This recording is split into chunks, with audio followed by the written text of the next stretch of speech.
we close, Dr. Mascarenhas, let's talk about research. Are there new developments that you're excited about?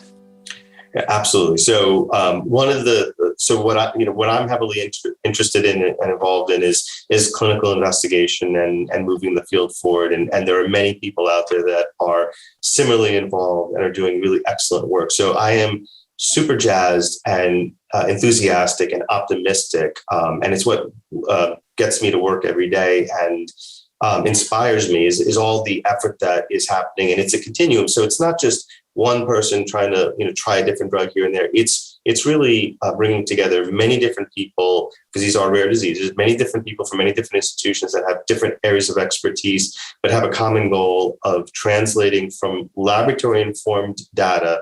So not just taking a dart and throwing it at the dartboard and hoping it sticks, but actually taking data that we learn from the lab, leveraging that information to develop therapies that are informed, that are targeted, that are personalized, and going through a process of evaluating them to get them into the clinic with the goal of, and I would say ambitiously, our goal these days is moving beyond trying to make patients feel better, which is an important goal, but it's really, can we really target the disease in a more effective way to induce remissions, to, dare I say, cure patients? So I think the ambitious goal of the clinical investigators and laboratory investigators that are active in MPN research today is really one looking for understanding at the basis the biology of the disease to develop curative therapies. And I am optimistic that will happen. And I don't mean happen in 100 years from now, it happen in our lifetime. So that's where we're going. There's a lot of very exciting drugs, oral and intravenous drugs that target very different types of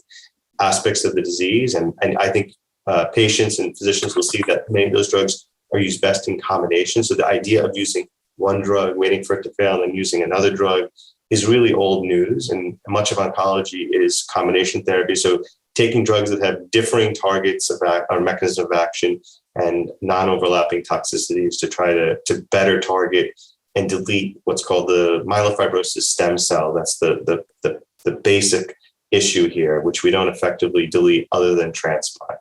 So our goal would be to put bone marrow transplanters out of business.